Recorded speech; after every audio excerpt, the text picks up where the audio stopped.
Alright, welcome into this recap of Game 5 of my recently completed OTB tournament. Sitting at 1 loss, 1 half-point bye, and 2 wins. I was still not paired up in this 5th of 6 games. I was still playing people who were lower rated, although this guy was 150 plus points better than my previous round opponent, but still a 200 point plus disparity, which is kind of irritating, but kind of my own fault for losing that first round game that I should have won. Had the black pieces, and we got this position, so just a mainline Sicilian, knight f6, knight c3, and then there's several different options here that black can play, but I played the seldom played move h5, and the computer will give this a question mark, but the reality is if you put this move on Stockfish, h5 is a completely fine move and is actually a very, very strong play. The idea is that you're giving yourself, on common moves like bishop e3, you're giving yourself knight g4, which creates some very, very interesting play for black. So h5 is a move not a lot of people have seen. The first game I ever used this in after learning it in was a simul game against a GM. And I was able to achieve a very, very solid position as black and draw that game with no issues. So my opponent fought for a long time here and took the knight on c6 and then pushed the pawn to e5. And this is a variation. And now we see one of the benefits of having this pawn on h5 and that we can jump straight into g4. We are creating a pressure against this pawn. So now we have to ask ourselves as, for white, what are white's best options? I mean, obviously he can go f4. He can protect this pawn. Or go queen e2. Queen e2, the best move is queen a5. You're targeting this pawn twice.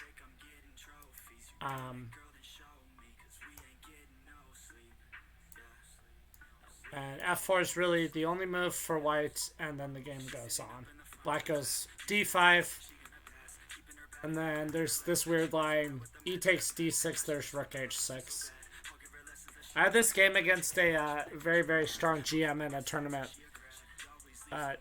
fun tournament online, and got this position and messed it up as black. But this is very, very good for black. And not a lot of people know it. So he did not play queen e2. He played pawn f4. No, he played queen d4 is the other move. And I played queen b6, which is the best move and is also theory. Black has a better position after queen takes b6, but I'm also just threatening to take the queen. So he takes. He solidifies e5, which is what he should do. And then I played bishop a6. Bishop d3. Now I just have to find some way. I knew I was doing well here. And I actually already have a slight advantage. White is a little overextended. And black is going to be able to create play at some point with b5, b4. You imagine this h8 rook is somewhere on the a file, then a2 is really hard to defend, if not impossible. Turns out bishop takes d3 is my strongest reply. I really wasn't sure here what I should play. Bishop d3 is the best move. I didn't see how that really benefited me, though. I played g6, giving myself my knight somewhere to retreat to. In the case of h3 being played, h3 is played. I played knight h6. Now my opponent plays bishop e3. And here I think I did take the bishop here because I want to get this knight off of h6 and I want to get him to f5. Was my idea. So c takes d3 and b5 first. Just gaining some more space on the queen side. And now you can imagine the bishop comes to g7. I've castled and the rook comes in. The other rook slides over, and we play b4, and a2 is going to fall. And if a2 falls, then the whole position kind of falls apart for white. His structure is very, very fragile. Even though it doesn't look like his pawns are... He doesn't have any double pawns or anything like that. This is the weakest. But that one could be pushed. But black has a very, very solid position. D4. Now we improve our knight. We hit the unprotected bishop. Bishop F2. And we don't want a scenario where our knight might get kicked off. Even though that G4 is not going to work here. So we play H4. Very, very strong. Now G4, we're going to en passant, and we'll just win a pawn. Castles. Now we need to move our bishop. We hit the undefended pawn on F4. My opponent plays knight D2, so his pieces have had to go a bit passive. Now his knight is defending these two pawns. His bishop is not great. And still, all I need to do... I couldn't figure out if castles was good or if I should just go king D8, king C7. And double rooks. But I did decide to castle. G4, we take. And now if knight takes G3, we have bishop F4. So bishop G3 is forced. And here I kind of thought initially, I felt like there should be a tactic with knight E3. Obviously, if he goes to the wrong square, rook E1, there's knight C2 with the fork. There's a few other moves like that, but the issue is knight D3. There's rook F3. And then knight C2, he just has rook C1. So the only real reason to go to D3 would be as if I decided that I wanted to put my knight on D5. For some reason, which honestly could have been useful. That one's interesting. Top two moves are rook A4 and rook A7. Just to double the F rook. That makes sense to me. So I played rook A4. The other idea behind rook A4 is now we're creating the threat of knight D4. Knight D4 and rook D4. So D4 is a weak pawn. Bishop F2, he defends. And I played E6. Why did I play E6? I could have played rook F to A8 right away. Rook F to A8. And then on A3, we take on A2 twice. And on A3, we have B4. And he can't take because we take twice on A1. That's the issue. That's the issue on the A file going on. That's why he doesn't just simply have B4 holding on to material. The reason I played E6 is because I thought he might have knight C3 hitting my rook, defending his A2 pawn, and then pushing D5. And trying to get some sort of activity for himself. I guess in some lines that might not work because we might have bishop takes F4 at some point. But I just thought, why not stop D5 once and for all? Maybe even he plays D5 anyway. C D5 and then knight C3. He's hitting my rook. He's hitting two pawns that are undefended. So I thought E6 was good. E6 was the third best move in this position. But black has a very, very nice initiative here. White is very passive. Black doesn't really have any pawns that can be attacked. And he's putting pressure F4, D4. He's going to be putting pressure on A2. Very, very pleasant. Very easy to play. Also didn't have to spend a lot of time to get to this point. Rook A6. Our rook is under attack. A4. And now rook F A8. Again, B takes. We take twice on A1. So this pawn can't take. And if he pushes, we just take twice. And we're threatening a take on A4. We have 3 attackers. He has 2 defenders. So here I was a little concerned that if I took on A4, rook B7 might be annoying, and maybe he's getting play. But apparently D5 is just pretty much winning for me, solidifying everything. Here, hitting the rook. Yeah, this is very pleasant. Even if my C-pawn falls, these 3 pawns look very, very weak for my opponent. I don't see him being able to hold on to those. So I missed D5 in that line. I probably would have seen that if I had spent some more time. I thought that just simply bringing my king over to support and cover B7 was good and then take on A4. I just didn't really feel like he had much he could do against this plan, but actually king F8 is not awful. This idea is not bad, but But taking the free pawn I should have just done. Okay. Now I want to bring the bishop over. Now he's defending this pawn. He's going to use his king to support these pawns. So I thought bishop b4 was nice, hitting the undefended knight. This knight is providing support on a4, so I no longer have enough attackers here to win material. But I'm still preventing a takes b5 because of rook takes a1. So king e4. I had d5 too, huh? Interesting. I looked at d5 in a couple of different positions. And it almost looked like it worked, but I guess d5 here. En passant, knight d6. Yeah, I figure if he comes up to e5, there's... I knew there had to be mates somewhere in this position. Maybe just force mate. Yeah, just king c7. Threatening bishop g7 is going to win. Then he has to sack a pawn with f5. b4. Oh, yeah. It just looks completely dominating, and that's completely winning. So I don't think I saw d5 in that position. I saw it in other positions. Interesting, though. King c7 was what I played. Bishop e1 and bishop e7, just improving my bishop. Don't necessarily need to rush any of this. And here's kind of where I took my pause. So to this point, believe it or not, on these 30-some moves I've played, I've used about 15 minutes.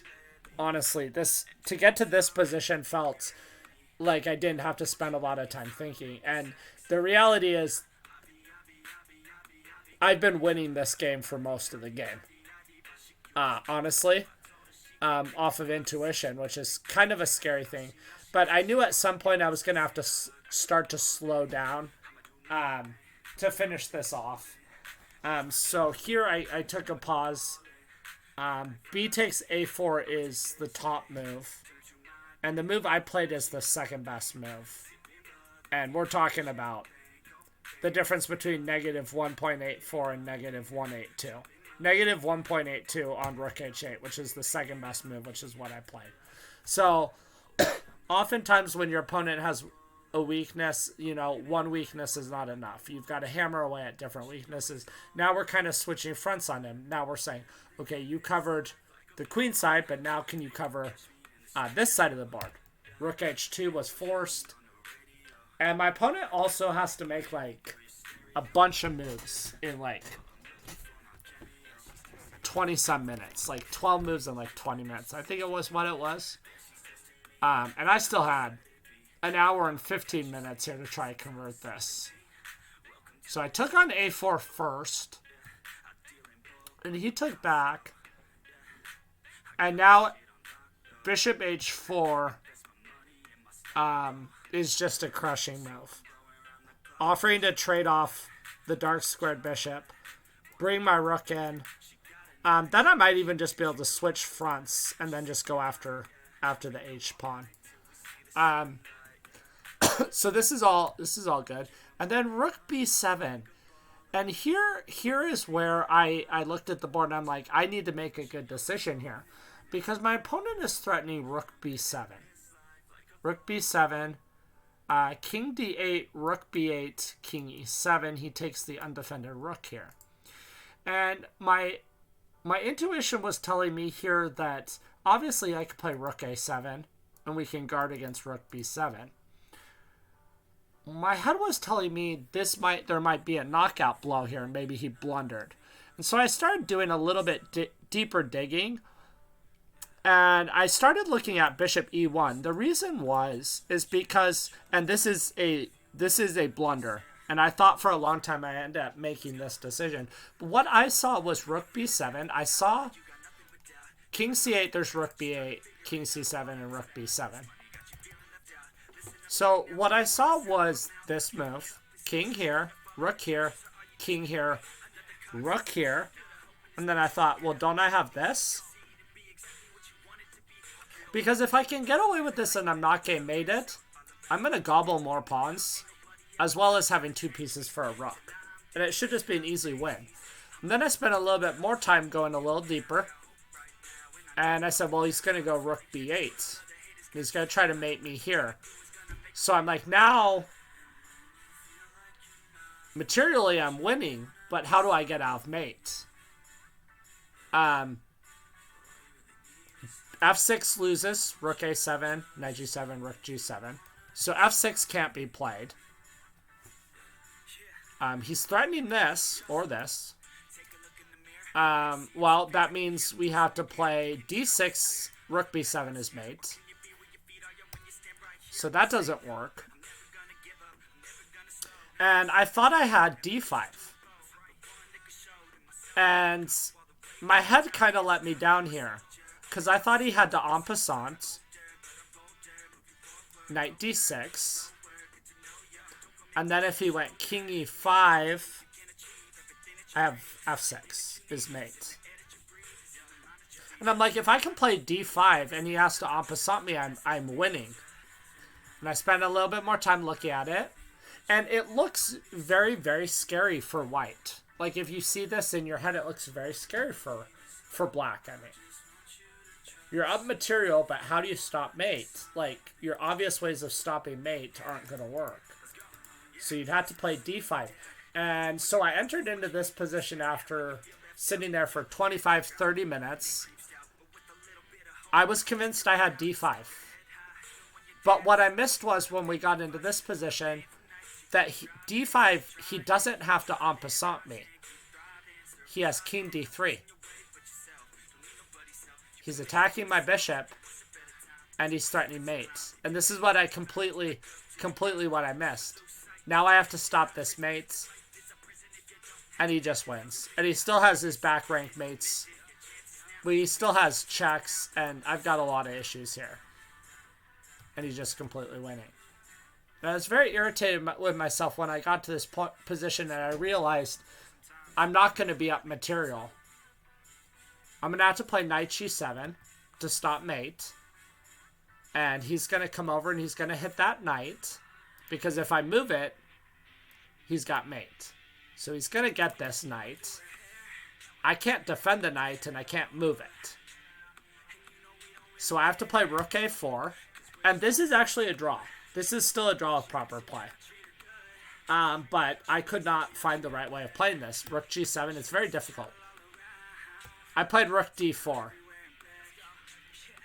So white is slightly better, but he's not winning here. So king e3. Still the same issues. The rook is going to g8, and he's trying to go rook e8. And f6 can't be pushed because of mate, like I showed a second ago. And if the rook's on g8 and d6 is pushed, then rook b7 is mate. So I offered a rook exchange here, because if we trade the rook, I'm going to be able to draw this. I have 2 pawns and a bishop for a rook. And this is going to be enough. White's not going to be able to post his... White's not going to be able to convert this. The most annoying thing about this position is, first of all, I figured he wasn't going to exchange rooks. He's going to keep his rook on the 8th rank. And now if there is a defense... But again, he's just coming back rook g8, and he's just going to mate me. And the issue is, I can't easily push. f6 gets me mated. The d-pawn might get me mated. And I knew there had to maybe be a defense here for black, but I could not find it. Because f4 and e5, this e-pawn is just... If we take this e-pawn and put it on e4... Well, if we put it on e4, then the rook's hanging. So that's not fair. But, like, if this pawn's not here and his rook's not hanging, like, it's maybe even slightly better for me. But I could not figure out what to do here. So bishop d4 is a half a pawn advantage for white. So bishop d3, bishop d4, king d3, and bishop b6. Let's try that. Bishop d4, king d3, bishop b6. Why can't he go here? Now we can go d5. Now we can go d5 because a7 is covered. Rook g to b8. Apparently this is enough for a draw. Okay, so now I've covered everything.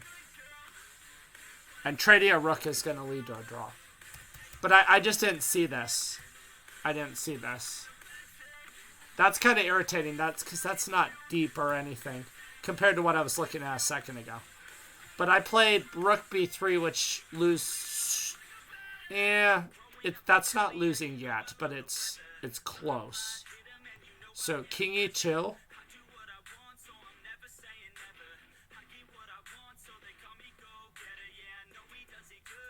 And bishop d4 is better for white, but still holdable. Because we can go bishop d4, rook g8, and then d5. Because there's no rook a7 mate. So it's just barely holding. No, I played bishop d4.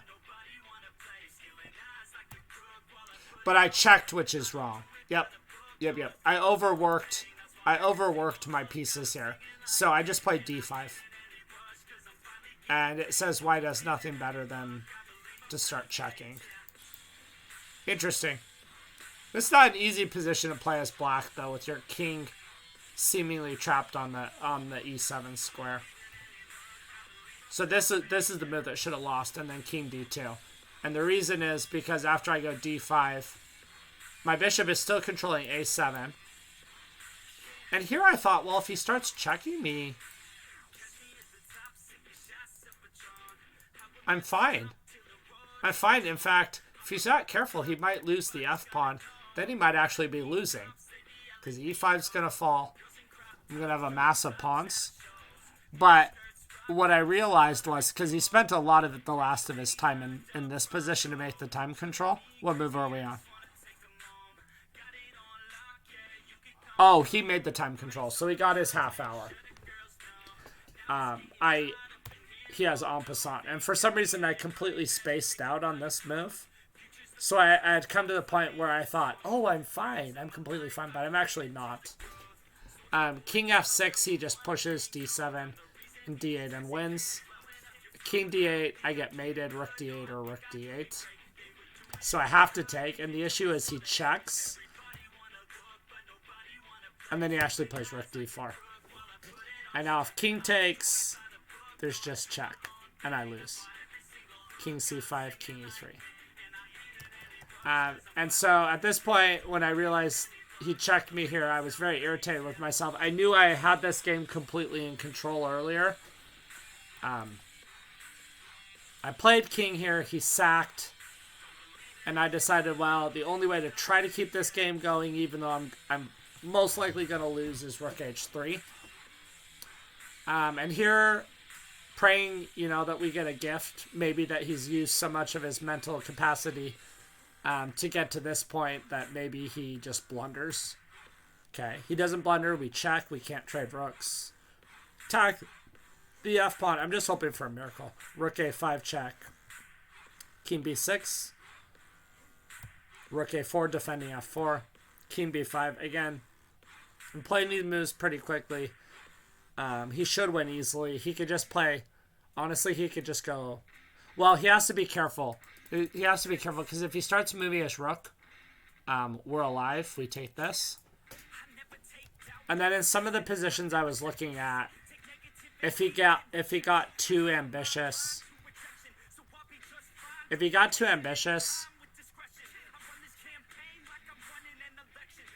not in this position. Let me see. Check. We attack the rook here. Attack the rook again. Rook b4, king a5. This is what I was thinking. If he plays rook d7 here, he's in trouble. Rook f3. King c4, rook f4. King c5. Oh, wow. If I take the rook, there's mate. That's crazy. So I have to check again. It's a draw. Because if he plays king takes c6, we can take the rook, and we're up 3 pawns. Wow, that's crazy. I didn't see this line. I wonder if he saw a few of these lines, and he was on his final half hour, and he was just so tired he couldn't figure out how to not. He was worried about falling for stuff still. So I went king a5. I'm just hoping he moves this, and I have an opportunity to check and maybe take a rook. Or if he blocks rook d3, we take. king takes, and then king b4, and we win. Like, it's not too late to mess up, but I am praying for a miracle at this point. Okay, but now he offers this position, and I'm thinking, is he just going to play a couple moves like he's going to repeat and then play rook b7, which wins on the spots? And the guy repeated the position and made a draw. So really, really fascinating game. Really a tale of two halves. If we take this hole right out of the opening, I am just doing amazing. Very, very close to winning on multiple occasions. Very easy, a much easier position to play for black. Got him passive. Created weaknesses. Here, this is the first moment. Just take the pawn. B takes A, B takes A, rook takes, rook takes, rook takes, rook b7, and then the move I missed, d5. So that's what I missed. I probably could have seen that. I know I didn't spend enough time here. I was in that mindset that I should just be able to bring my king over and then take on a4. And then his rook can't go to b7, and I'm just up a pawn. Sometimes when you're in a mindset of you're in a position where you're going very, very slow. You're not taking material that you're working to win right away, and your opponent can't really do anything about it. You can become a little too focused on playing slow. So, but if I had actually stopped and spent, time here, I would have seen, rook b7 and d5. I'm pretty confident in my ability to be able to capitalize on that. But again, this is all much better for black. It's not winning. But the little advantage is climbing. So it's definitely not that my moves were bad. In fact, most of my moves were the top three the best moves for black. And at this point, when I play rook h8, this is when it's over a 2+ advantage. And black should win easily. Eventually. Okay. So this is all good. And this is just completely winning. Take on a4 now. Bishop h4 is plus almost. Let's see. It's around 2.5. It's just below 2.5. But rook b7, it's so cruel to me that the moment I took time to think and came to the conclusion that I think bishop takes e1 wins, that's the only moment I was in trouble the whole game.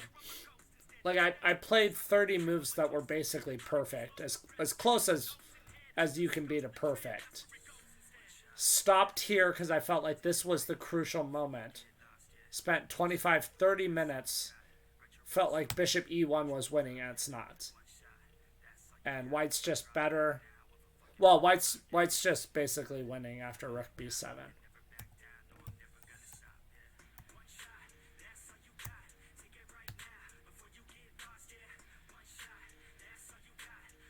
Okay, so now it's saying that king d3. You delay this and white wins. Sometimes you gotta give the computer a couple minutes. So don't play this right away. That's just ruthless right there. That's just ruthless. Just attack the bishop wins. Okay, let's look at that line. King d3, bishop a5, rook b8, threatening mate. Knight g7, there's rook g8, still there's bishop c7, but he's just going to attack that. Here. Now he's attacking both of our pieces. Okay, so we're just going to give one of them up to delay some sort of check. Bishop b6, rook g7, rook a4, and then on rook g8 we have d5. And we're using the bishop to control the mating square here. But rook b8's just going to win anyway. Threatening our bishop, threatening a mate in 2. I mean, computers are pretty ruthless in their evals. But I mean, at the end, fortunate to walk away with a draw, and probably going to say his ability to not be able to win that at a 1600 level probably came down more to the fact that he had to spend.